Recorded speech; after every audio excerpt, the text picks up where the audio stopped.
A todas y a todos, seguimos con esta segunda clase, un poco clase extra, para continuar desarrollando los planteamientos de Parménides de Elea. Hemos visto en la clase anterior esa otra lectura que ha hecho de nuestro Parménides un Parmeneides vinculado según esa línea que veíamos de Peter Kingsley, que recoge también Guthrie y que también ataca la línea más alemana de Kirk y Raven.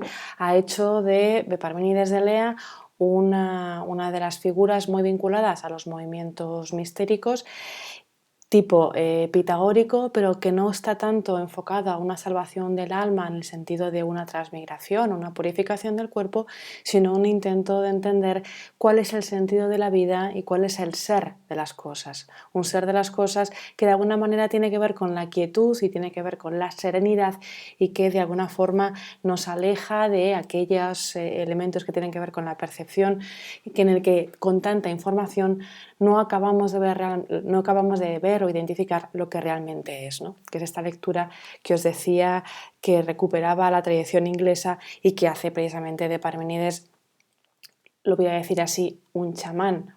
Pero esa línea chamanística ya sabéis que no significa nada extraño de viajes al otro mundo ni nada por el estilo, ¿no? Sino esa línea de intentar recuperar de alguna forma el sentido de las cosas y en este caso el viaje que hace Parménides es un viaje introspectivo, en todo caso, en el que descendiendo a esa casa de la noche con toda esa tradición hesiódica, de alguna forma llega al fundamento de las cosas y allí es en ese fundamento donde una diosa, una musa, también eso tiene una recuperación, una línea de recuperación que se podía llevar hasta Hesíodo, le da cuenta de esa verdad.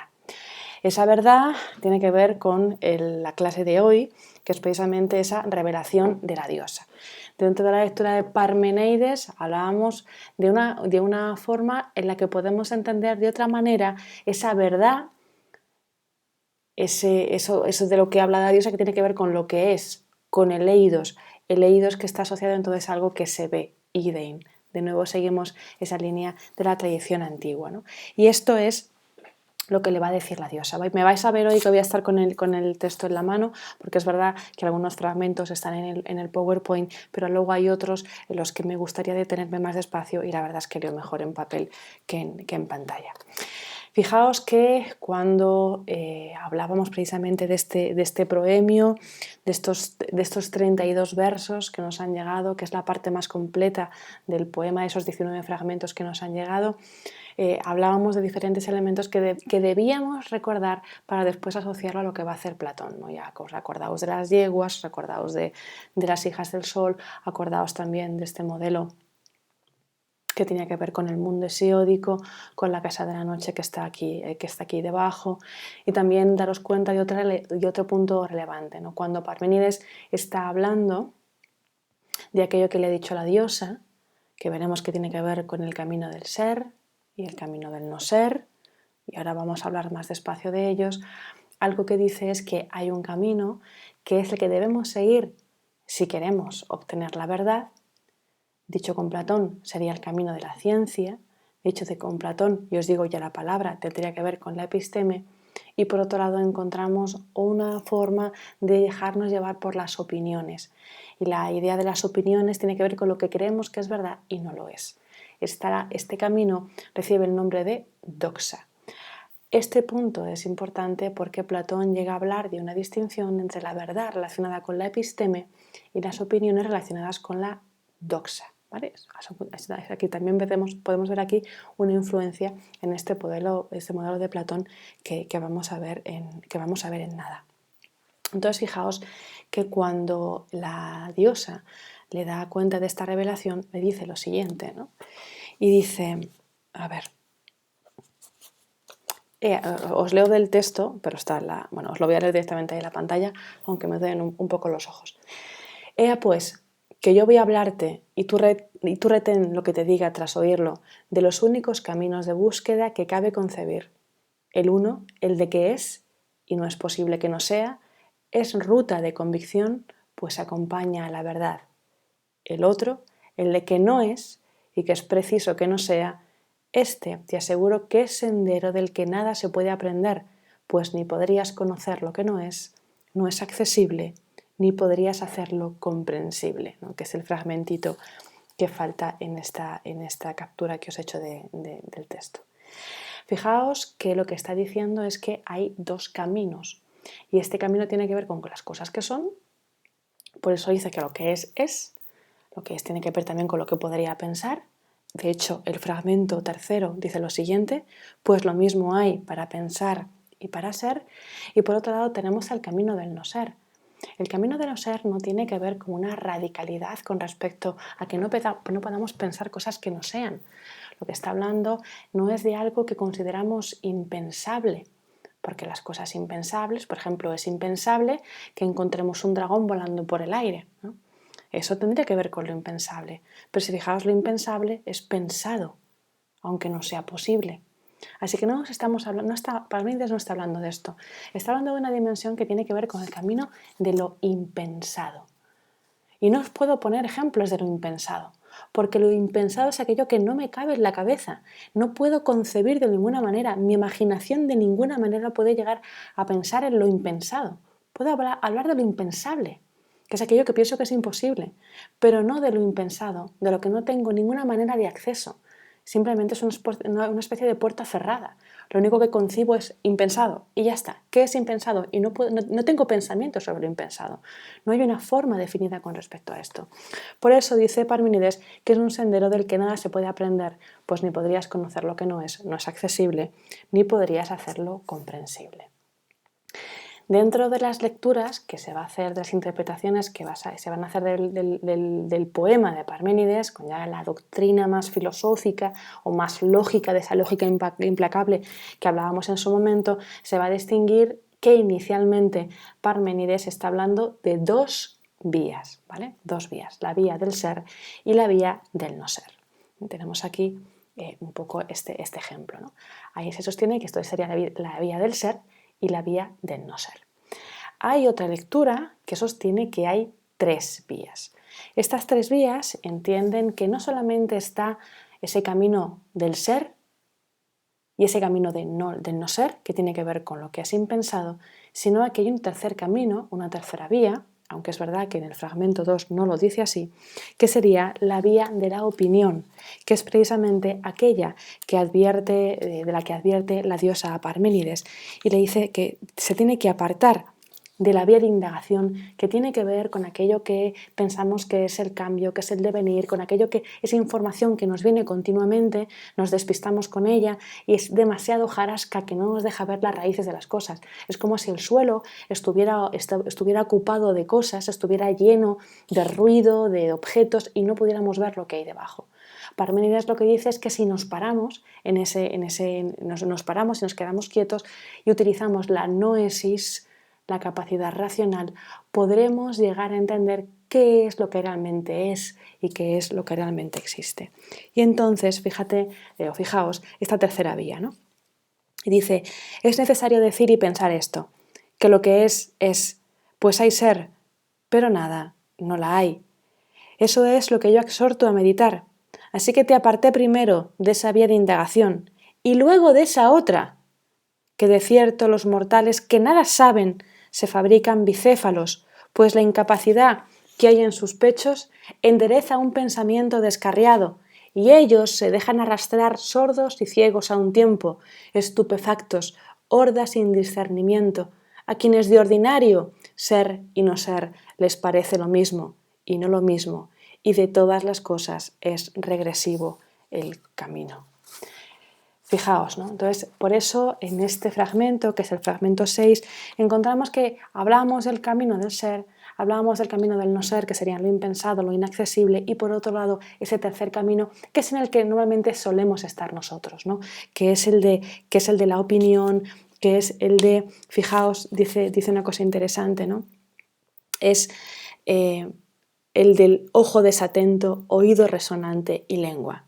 Dice, en vez de esto, en vez de dejarnos llevar por esa fugacidad, por esa cantidad de información, por ese carácter trepidante de aceleración, por eso que pensamos que las cosas son y que tienen que ver con un primer vistazo de los sentidos, en lugar de eso tenemos que discernir la prueba argumentada. esta prueba argumentada va a sostener que si de lo que se trata entonces es de un camino que nos lleva a la verdad, realmente no hablaríamos de dos vías, la vía del ser y la vía del no ser. Y tampoco hablaríamos de tres vías, la vía del ser, la vía del no ser entendido como la nada o como lo impensado y por otro lado la vía de la opinión, sino que de lo que se trata es de pensar en el camino del ser, en el camino que nos lleva a la verdad. Solo hay un camino, un único camino que nos lleva a la verdad, que es precisamente el camino del ser. Tenemos que entonces intentar evitar pensar en cosas que tengan que ver con la nada, porque al fin y al cabo eso no lo podemos pensar. Tenemos que entonces discernir, cribar, poner en cuestionamiento aquello que tenga que ver con eso que recibimos por los sentidos y tenemos que aplicar la noesis. Acordaos de la relación que había de noesis con nos, el nos homérico, ¿no? Por ejemplo, ¿no? Y lo que tenemos que hacer es aplicar ese sentimiento, esa capacidad racional que os decía, ¿no? Entonces, fijaos, este es un poco el texto que os ponía, oído desatento, ojo desatento, oído resonante. Bueno, entonces, ¿qué es? Si en todo caso hablemos de dos vías, hablemos de tres o hablemos de una, lo que está claro es que Parménides está hablando de que el camino que hay que seguir si queremos acceder a la verdad es siempre el camino del ser. Y en este punto vamos a encontrar unos elementos importantes, ¿no? Que es, y esto por favor apuntadlo bien en el apunte y que os quede muy claro, tiene que ver con las características del ser parmenidio. Estas características del ser parmenidio van a ser las que se van a transferir y transformar tanto en el pensamiento platónico como en el aristotélico y van a crear una polémica un tiempo después, ¿no? Pero vamos a intentar entender qué es lo que decía Parménides y qué es lo que se entiende de lo que decía Parménides, sin olvidar que aquello que pensamos que decía Parménides es lo que crea una cierta aporía, una cierta problematicidad. Vamos a ver. Y ya solo la mención de una vía queda, la de que es. Y en ella hay señales en abundancia, que ello, en tanto que es ingénito e imperecedero. Bueno, esto no nos debe extrañar, porque de la nada nada sale. No, hablábamos precisamente de que de lo que había siempre había estado ahí, pero Parménides lo que también introduce es que no puede morir, siempre va a estar ahí. Por eso es ingénito e imperecedero, entero, homogéneo, imperturbable y sin fin. Lo que sea el ser tiene estas características, ingénito, imperecedero, entero, es decir, no tiene partes, porque si tuviera partes habría elementos de él mismo que no son él mismo, con lo cual se rompería lo que en filosofía llamamos el principio de identidad. Fijaos, tengo aquí unas líneas que os quería comentar, que precisamente, a ver, ¿dónde lo tengo yo por aquí? Bueno, ahora mismo no lo encuentro. Lo que dice el principio de identidad es que una cosa siempre es igual a ella misma. En el mismo lugar y en el mismo sentido no puede diferir respecto de sí misma. La formulación sería A es igual a A. Esto quiere decir que lo que yo soy ahora tiene que coincidir conmigo misma. Yo no puedo ser alguien diferente en el mismo lugar y en el mismo momento. Por eso es el principio de identidad. Si en lugar, por ejemplo, si en lugar de aquí, me veis, me voy a mirar en la cámara, si en lugar de aquí me vierais aquí, ¿veis? Y tuvierais dos imágenes de mí, esta persona que está ahora mismo frente a vosotros y esta persona que se mueve, estas dos personas no son la misma. Es verdad que soy yo, pero por ejemplo ha habido cambios, como por ejemplo que me he cambiado de lugar, que ha habido un desplazamiento. Entonces el principio de identidad sostiene que si yo soy siempre igual a mí misma, no puede haber variaciones, no puede haber cambios en el mismo lugar, decía antes, y en el mismo sentido. Esto es lo que se conoce como el principio de identidad. Y eso también implica que debo ser homogénea, el ser no se puede partir en trozos, porque entonces implicaría que hay partes del ser que no son el mismo ser, que son otra cosa distinta. Por eso es, lo voy a decir así, es indivisible de alguna manera, ¿no? Entonces, fijaos, tenía por aquí un esquema muy chulo que no lo he debido borrar y la verdad es que me da... Ah, espera, aquí está. los principios. El principio de identidad, que dice que toda entidad es igual a sí misma en el mismo tiempo y en el mismo lugar. ¿Vale? Entonces, fijaos, es lo que se está sosteniendo en el principio, en este primer fragmento 8. La línea que tiene que ver con Parménides, la línea que tiene que ver con Aristóteles, la línea de esta lectura más ortodoxa de Parménides, que han hecho de él el padre de la ontología, el padre fundador de la metafísica y de esta lógica implacable, afirman precisamente que en Parménides encontramos la aplicación del principio de identidad. Y es verdad que la aplica, ¿no? De hecho, lo vemos aquí en el texto de forma muy clara. Más cosas que dice. Y dice, y es que no fue, hay otra cosa, otro principio que articula Parménides, es el principio de no contradicción. Así que tenemos aquí dos principios lógicos fundacionales dentro de la historia del pensamiento, ¿no? El de no contradicción, que una proposición y su negación no pueden ser ambas verdaderas al mismo tiempo y en el mismo sentido y en el mismo lugar, ¿no? O sea, no se puede afirmar una cosa y su contraria en el mismo sentido, en el mismo lugar, en el mismo momento, ¿no? No puedo decir esto es rojo y es negro, no puedo decir esto es arriba y abajo, no puedo decir esto es verdad y es mentira, ¿no? Solamente uno de los dos elementos puede ser verdadero, ¿no? O por lo menos no pueden darse a la vez, ¿no? Es un principio de no contradicción, como os decía. Y es precisamente lo que le pasa al ser. Si digo que el ser es, no puedo decir que el no ser, que no puedo decir que el ser no es. Eso carecería de sin sentido, ¿no? El mismo momento en el que hablo del ser, el ser es. Fijaos, y es que no fue una vez ni será, pues ahora es todo a la vez uno y continuo. Pues ¿qué origen le buscarías? ¿Cómo y de qué habría crecido? Pues lo que no es, no te dejaré decirlo ni concebirlo, pues ni es enunciable ni pensable, ¿no? Pues ni enunciable ni pensable es el que no es, ¿no? Pues lo que decía que tiene que ver con eso impensado, ¿no? ¿Y qué necesidad lo habría impulsado a crearse antes o después originado de la nada? Fijaos, ¿no? Que si lo leemos de una tradición judio-cristiana esto nos parece muy extraño, pero si lo leemos de la tradición helena que hemos estado viendo, nos remitimos de nuevo a esta idea del principio, ¿os acordáis de este elemento homogéneo, imperturbable, sin principio, sin fin, ¿no? De que la nada sale? Estas serían las características del ser. Este es el ser, ¿vale? Pero el ser tiene que ver entonces con la totalidad de lo que hay. Pese a todos los sentidos, pues esa vía del oído desatento, como os decía antes, lo que encontramos es lo que realmente es.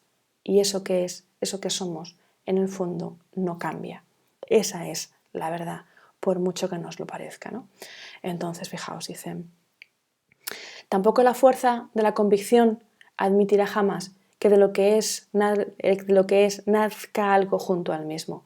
Por ello ni nacer ni perecer le permite justicia aflojando sus grilletes, sino que lo retiene. La decisión sobre tales cuestiones está en esto, ¿es o no es? ¿No? Parménides se va por el lado del ser. Mas decidido ya quedó, como necesidad, dejar una vía inconcebible, innombrable, porque no es verdadera, de forma que la otra sea y que sea la auténtica. ¿Ves? Vía del ser, vía del no ser. Y es que cómo lo que es iba a ser luego y cómo habría llegado a ser, ¿no? Un poco esta línea que hemos estado viendo en las clases, ¿no? Y sigue con estas características, ¿no? Divisible tampoco lo es, pues es todo él semejante. Ni hay por un sitio algo más que le impida ser continuo, ni algo menos, sino que está todo él lleno de ser. Mas inmutable, en la atadura de cadenas poderosas está sin principio ni fin, pues nacimiento y destrucción fueron desterrados muy lejos y lo rechazó la verdadera convicción. Manteniéndose lo mismo y en lo mismo, yace por sí mismo y así permanece firme donde está, ¿no? Entonces, fijaos, hay un momento en el que precisamente encontramos estas características, ¿no? Ingénito, imperecedero, entero, único, inmóvil, indivisible, y llega a decir en este texto de aquí que se parece parejo por doquier a la masa de una esfera bien redonda. Aquí esta lectura clásica, que tiene que ver precisamente con la noesis, con la idea de platónica y aristotélica de la lógica necesaria e implacable, lo que encontramos es esa relación de Parménides con Genófanes. Pero no está diciendo Parménides que la verdad o el camino de la verdad nos lleve a que el ser es una especie de esfera o de bola, que que de alguna forma presentaría contradicciones con respecto al mundo de los sentidos o al mundo de la experiencia. Él no está diciendo esto, ¿no? Esa es la lectura que se ha hecho. De tal manera que en estas vías se entiende que si el ser, y esto lo habréis escuchado, que si el ser tiene estas características, ingénito, imperecedero, entero, único, inmóvil, indivisible, esfera bien redonda, entonces todo lo que tenga que ver con el movimiento y con el cambio caerían del lado del camino del no ser y por tanto no existirían y no serían. Pero atención, hay que hacer muchas matizaciones en este sentido, porque seguramente estáis viendo esta clase y os estáis preguntando, ¿me estás diciendo entonces que el mundo que yo conozco no existe? ¿Me estás diciendo que esta misma clase no existe? ¿Porque hay movimiento? ¿Porque hay cambio? ¿No? Porque ha tenido un principio, ha tenido un final, la puedo partir, la puedo cortar, la puedo editar. ¿Me estás diciendo que esto no existe? Y existe algo así como una verdad, como un ser homogéneo, indivisible, que es como una esfera. Bueno, esto es ridiculizar el pensamiento de Parménides, así que vamos a pensarlo un poquito más despacio. Si os digo que un conflicto que se va a desplegar, también como os decía, dentro de esta lectura tradicional, es aquella que sostiene, es aquella que hace que algunas personas sean defensores de las características del ser parmenidio, es decir, que entiendan que lo que sea el ser, que entiendan que aquello que es el fundamento de las cosas, que lo que realmente es cierto, tiene estas características, y aquellos que sostienen que si quiero encontrar la verdad, tengo que irme al mundo del cambio, tengo que irme al mundo de la experiencia, tengo que irme al mundo de la movilidad, de la divisibilidad, de la pluralidad, de la diversidad. Pero no quiere decir en ningún caso que este camino de la diversidad, la multiplicidad o la pluralidad no sea. Lo que está diciendo es que no es el camino para encontrar la verdad. No es el camino para encontrar lo que realmente es. Esta es la discusión. Entonces, fijaos, por eso yo os hablaba aquí arriba de que había tres vías. Una es la vía que sostiene que si quiero encontrar la verdad, tengo que ir a la vía del ser, con estas características implacables, ¿no? Las características del ser parmenidio, si aplico tanto el principio de identidad como el principio de no contradicción. Hay otra que sostiene que encontramos entonces dos vías, la vía del no ser y la vía del ser. La vía del no ser sería aquella que es impracticable y que no podemos pensar. Y aquellos que sostienen que existirían tres vías, la vía del ser, que es la que nos lleva a la verdad, la vía del no ser, que es aquella que no podemos pensar, y la vía de las opiniones, que son las que nos van a llevar siempre a la falsedad de ese oído desatento que os decía antes. El problema es que muchas veces, cuando no hacemos esta distinción de las tres vías, identificamos que entonces la vía de la opinión es o coincide con la vía del no ser y que por tanto entonces el mundo que conocemos de la experiencia no existe. Repito que Parménides no está hablando de esto, ¿vale? Entonces fijaos que lo que vamos a encontrar es que lo que Parménides está dando cuenta es intentar entender dentro de esta estructura cuáles son los elementos que permanecen, que es aquello en lo que se sitúa en el ámbito del arjé, en el ámbito de los primeros principios, es el ser. El ámbito de los primeros principios era el principio que principiaba, aquello que articulaba todo, aquello que ponía todo en relación. Y lo que pone todo en relación es algo. No sabemos muy bien qué es, pero es algo. Así que no podemos situar como arjé el no ser, porque el no ser no es, porque el no ser es inabarcable, porque el no ser es inabordable, porque el no ser no podría poner en relación las cosas, porque el no ser precisamente no sería nada. Y como no es nada, no puede vincular las cosas que son, ¿veis? Lo que tenemos entonces es esa totalidad relacional que está relacionada precisamente con este elemento que nos relaciona en torno al ser. Pese a todos los cambios y todas las apariencias que nos van a llevar precisamente por el camino de la doxa, por el camino de la opinión, tenemos que intentar con noesis ir más allá de los sentidos para entender esta comprensión de las cosas que son. De ahí que os decía que Parménides pueda ser leído con esta otra interpretación que tiene que ver con esa otra lectura.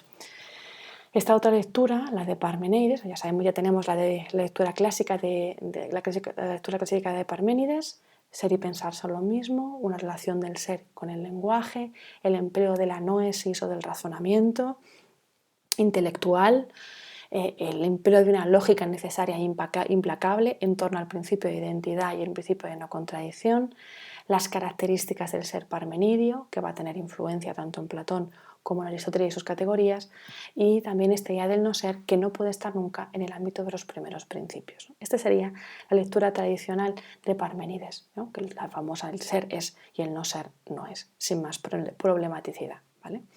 Frente a esta lectura, la más heterodoxa, que tenía que ver con esa chamanística, con esa mística, que tiene que ver con ese contexto sociohistórico que encontramos también en los vestigios de las excavaciones de Leabelia, encontramos que cuando hablamos de permanencia sí que estamos hablando de algo que permanece pese a todos los cambios, pero también algo que permanecemos y algo que permanece que tiene que ver también con la quietud y con la serenidad, ¿no? Acordaos también de este fragmento que os leía al principio de la clase de ayer, que tenía más o menos esta línea, ¿no? Vamos a ver, que decía, Parménides era del linaje ilustre y rico y se volvió a la serenidad de la vida teorética.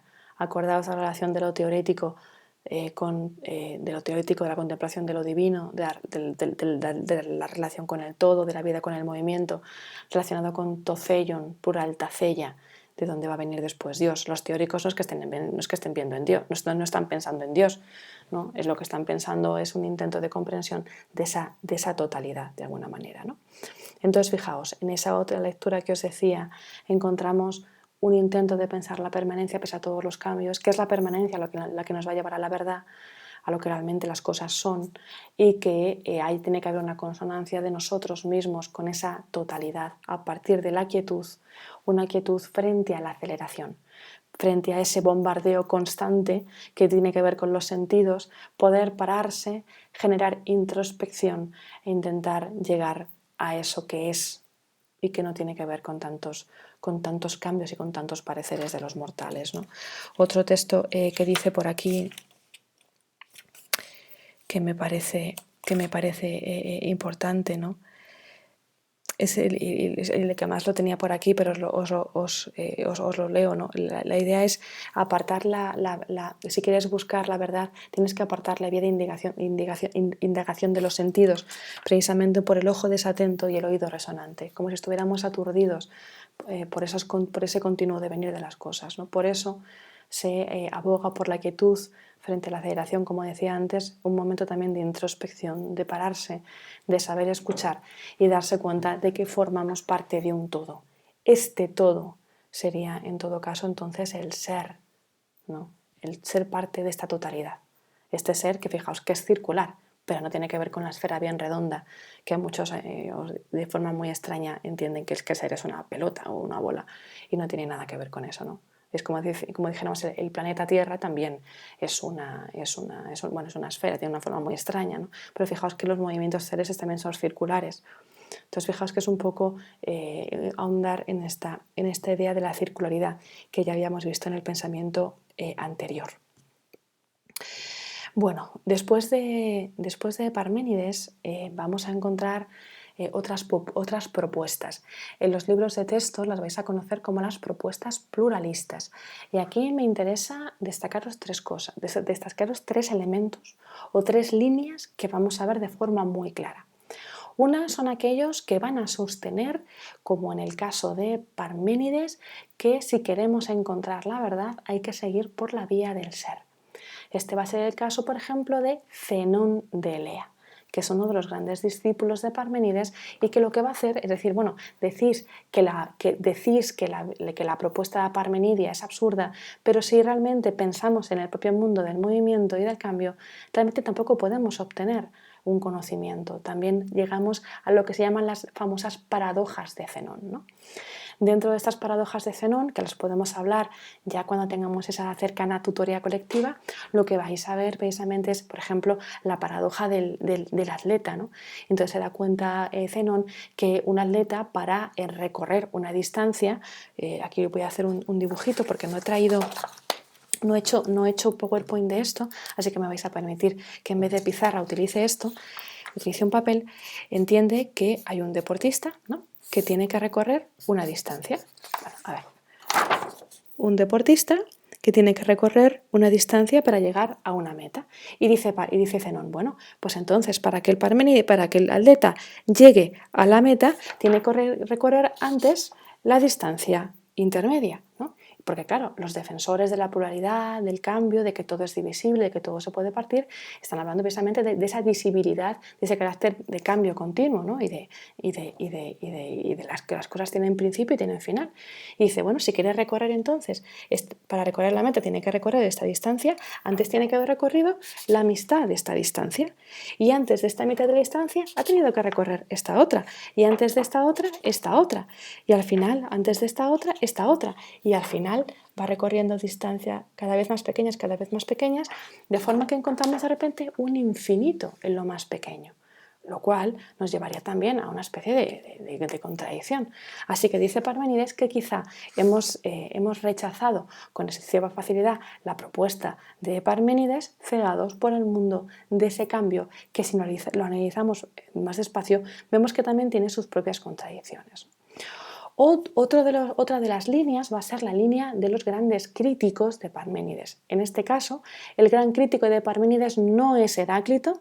Ya vimos en la clase de Heráclito que el adversario o el enemigo, aquel con quien se bate Heráclito, es Pitágoras, no Parménides, sino que el gran crítico de Parménides es un sofista, que lo vamos a ver ya en la siguiente clase, que es Gorgias de Leontinos. ¿Os acordáis que en la clase de ayer yo os hablaba precisamente de Leontinos, que estaba por aquí? O sea, que os hablaba de Elea, y aquí os hablaba Tarento, Metaponto, ¿os acordáis? Y aquí está Elea y aquí está precisamente, aquí está Leontinos. Bueno, Gorgias de Leontinos, lo veremos en la clase de los sofistas. También indicaros que, si os dais cuenta, estamos hablando, por ejemplo, de los sofistas con Gorgias, estamos hablando también de Zenón y vamos a hablar de otros autores que son los conciliadores. Así que tenemos tres líneas: los seguidores como Zenón, y otro autor que se me ha olvidado, disculpadme, que es Meliso de Samos. Meliso de Samos es importante porque él va a entender que si el ser lo ocupa absolutamente todo, entonces deberíamos empezar a pensar en el afuera. Se introduce esa concepción de infinito, ¿no? Es importante, dice Meliso, que entonces el ser no está limitado por nada, sino que lo ocupa absolutamente todo. Así que en otras clases yo os he dicho que el pensamiento griego, el pensamiento, hasta que yo os dijera lo contrario, no pensaba en el afuera, y en este momento con Meliso de Samos el ser lo ocupa absolutamente todo y por tanto no está limitado.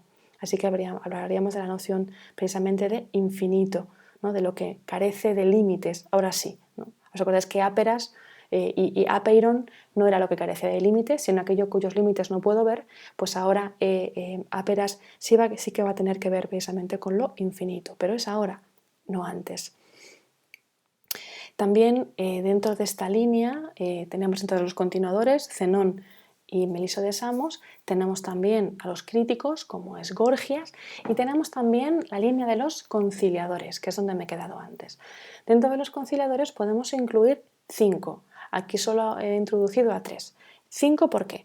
Podemos introducir entre los conciliadores a Platón y a Aristóteles, por algo extraño que van a hacer, ¿no? Van a intentar conciliar algunas de las doctrinas de Parménides con sus propias teorías y lo van a deformar hasta llegar a este Parménides tan extremo entre lo que es y el no ser no es, ¿no? Y hacen ese elemento extremo de Parménides, ¿no? Eliminando cualquier posibilidad de que haya otra reflexión distinta, ¿no? Pero es por su propia propuesta filosófica. Aparte de Platón y de Aristóteles, encontramos a tres corrientes más. Una es Empédocles.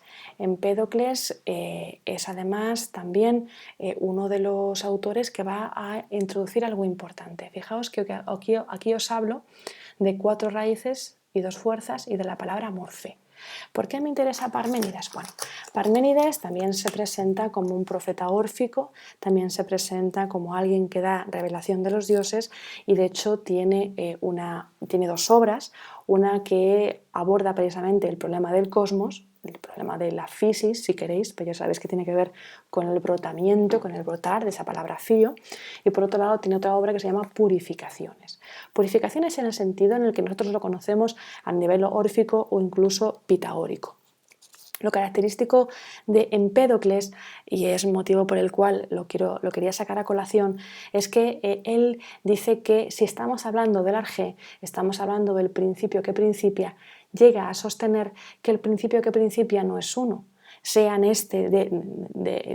modificaciones o declinaciones del agua, declinaciones del fuego, sino que lo que encontramos, fijaos, son 4. Por eso es una propuesta pluralista. ¿Esas 4 cuáles son? Retoma el agua de Tales de Mileto, el aire de Anaxímenes, el fuego de Heráclito y la tierra, os doy 2 segundos para pensarlo, 1, 2, de Genófanes, que había sostenido, os acordáis, que ese arjé tenía que ver con la tierra. Pero me interesa mucho que os deis cuenta que estas 4 elementos, que lo hemos conocido como elementos, pero en el fondo son 4 raíces, son 4 elementos, atención que esto es muy importante, son 4 elementos pasivos. ¿Qué significa esto? Que con Empédocles de repente la materia ya no tiene movimiento. Esto es muy importante. ¿Os acordáis? Hasta que yo os diga lo contrario, la materia, hasta que yo os diga lo contrario, no se piensa en una fuera, ya tenemos el infinito. Hasta que yo os diga lo contrario, la materia tiene movimiento, ya está separada. La materia de repente no tiene movimiento, pero va a decir Empédocles, hay otros 2 elementos, 2 fuerzas que ponen en movimiento a esos elementos pasivos. Son 2 elementos activos, que van a ser 2 fuerzas identificadas con el amor y con el odio. ¿El amor qué hace? El amor atrae hacia uno. En cambio, el odio lo que hace es repeler, expulsar. Entonces, en torno a una fuerza de contracción y expansión, sostiene Empédocles que es como se va conformando el cosmos en torno a 4 elementos que siempre 4 raíces que siempre han estado ahí, porque de la nada sale, como bien sabéis, y que van produciendo diferentes formas en combinación de estas 2 fuerzas, del amor y del odio.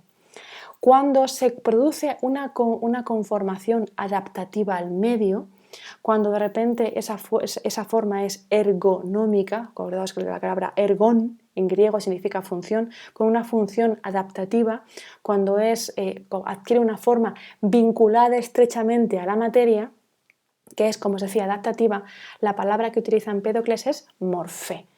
Morfé, que la vais a encontrar como la palabra traducida como la palabra forma. Pero fijaos que nosotros ya hemos hablado de la forma cuando hablábamos de eidos. El eidos, que habíamos visto, tenía que ver con lo que son las cosas que se ve, pero no tenía que ver con la propia materialidad. Acordaos del eidos de los pitagóricos y cuando hablábamos del paso del materialismo al formalismo. La morfé tiene que ver con una forma que está estrechamente vinculada con la materia de la que están formadas las cosas.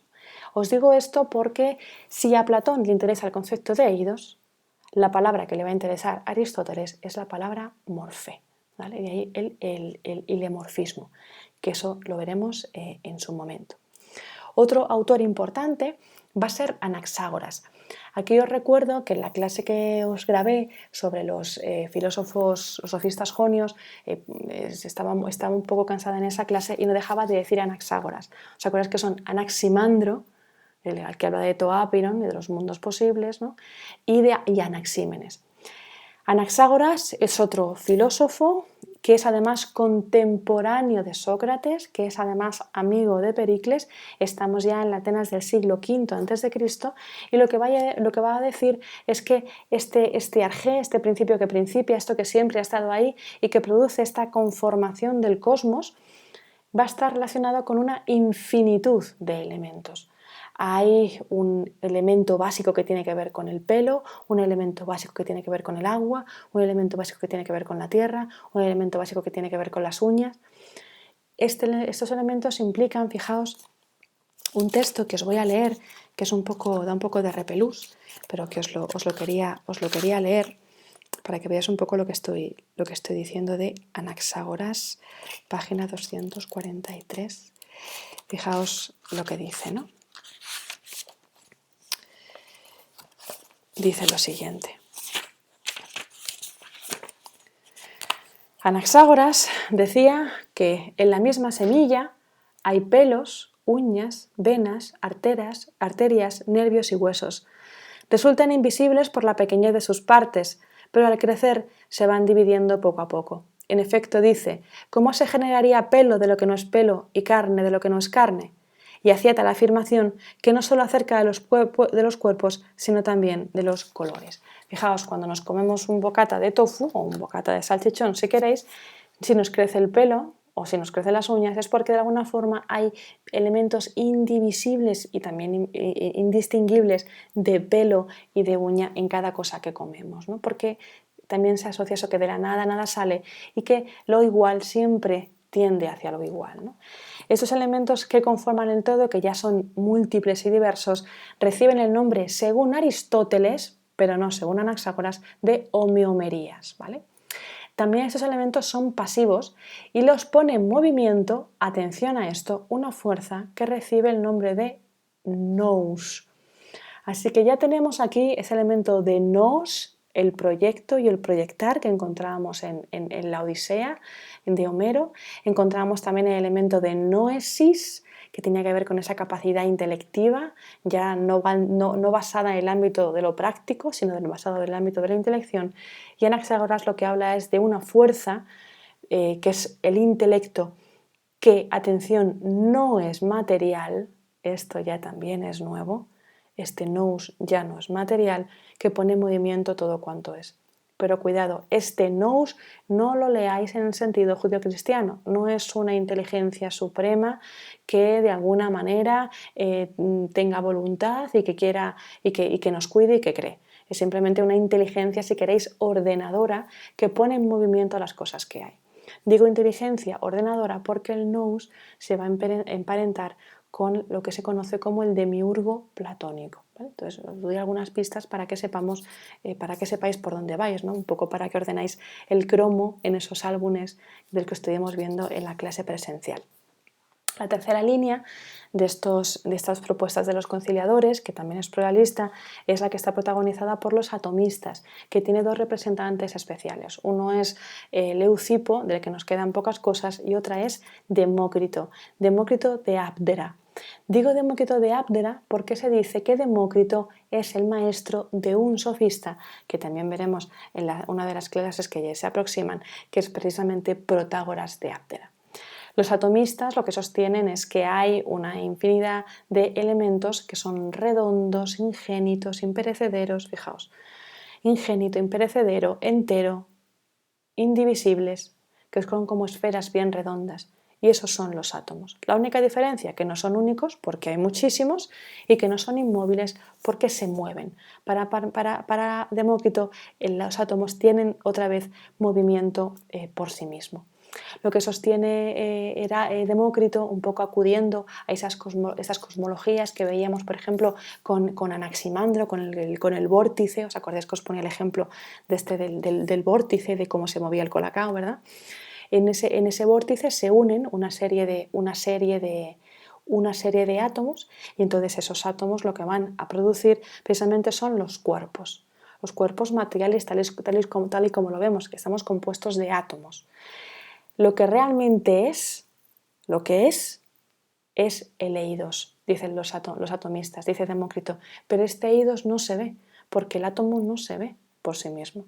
Lo que se llega a ver son las conformaciones de esos átomos, los grandes cuerpos, que de alguna forma estamos continuamente soltando átomos como una especie de imagen fotográfica, porque todo es material, todo es absolutamente un universo completamente materialista. Recordaros que Marx hace la tesis sobre el atomismo precisamente.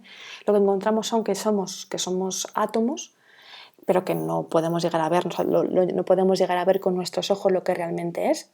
Permanece precisamente invisible. Si yo estuviera entre vosotros en clase y os preguntara con ojos de un atomista ¿qué estáis viendo? Diríais, ¿estáis viendo mi eidos? No estáis viendo mi eidos. Lo que os diría Demócrito, es que estáis viendo mi eidolon.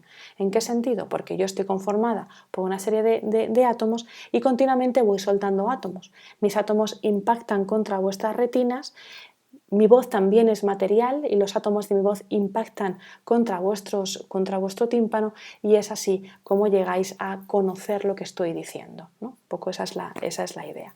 Entonces, eido sería lo que realmente es, relacionado con los átomos que nunca llegamos a conocer y a ver a simple vista, y eidolon serían estas representaciones o estas conformaciones que nos llegan a los sentidos. Átomo, por cierto, significa precisamente lo que no se puede partir, ¿no? A es la alfa privativa y tomo es como los tomos de la enciclopedia, ¿no? Pues átomo es lo que no se puede partir de ninguna manera. Otro elemento de los atomistas que me parece interesante que tengáis en cuenta es que hay diferentes tipos de átomos. Hay diferentes tipos de átomos que en ese torbellino del que os estaba hablando antes se van reuniendo con aquellos que son parecidos a sí mismos, ¿no? Los átomos de la carne, o los parecidos a los átomos de la carne, se unen entre sí formando mi cuerpo. Los átomos parecidos al pelo se unen entre sí formando mi pelo. Y hay otros átomos que son muy, muy, muy activos, que son pequeños, que son tremendamente vivaces, que son resbaladizos, dice Demócrito, y estos son los que animan a los cuerpos. ¿Cuál es la diferencia entre el bolígrafo y yo? Bueno, el bolígrafo de suyo no se mueve, bueno, se mueve mínimamente con los pequeños cambios de erosión que sufre en torno al movimiento de sus propios átomos. Pero yo estoy animada, fijaos. Animada, acordaos que tiene que ver con ánima, y ánima tiene que ver con psique. Si yo tengo habla, si yo me muevo, si yo tengo raciocinio, es porque dentro de la conformación de mi propio cuerpo se han quedado dentro unos átomos que son muchísimo más pequeños, que son los átomos de mi psique, que son aquello que me da vida. Por eso, conforme voy viviendo, voy perdiendo átomos de psique y voy perdiendo vida en alguna manera, ¿no? Voy teniendo menos años de vida porque voy perdiendo estos átomos de psique. Así que fijaos que aquí tenemos también una evolución del concepto de psique. La psique que vimos en Homero, la psique que estuvimos viendo con Heráclito, la psique que hemos estado viendo con los pitagóricos, y era la psique que hemos visto con los atomistas, siempre en un ámbito materialista, hasta que empiecen a pasar algunas cosas extrañas a raíz de lo que va a hacer el judio-cristianismo. Y dicho esto, nos vemos en la siguiente clase.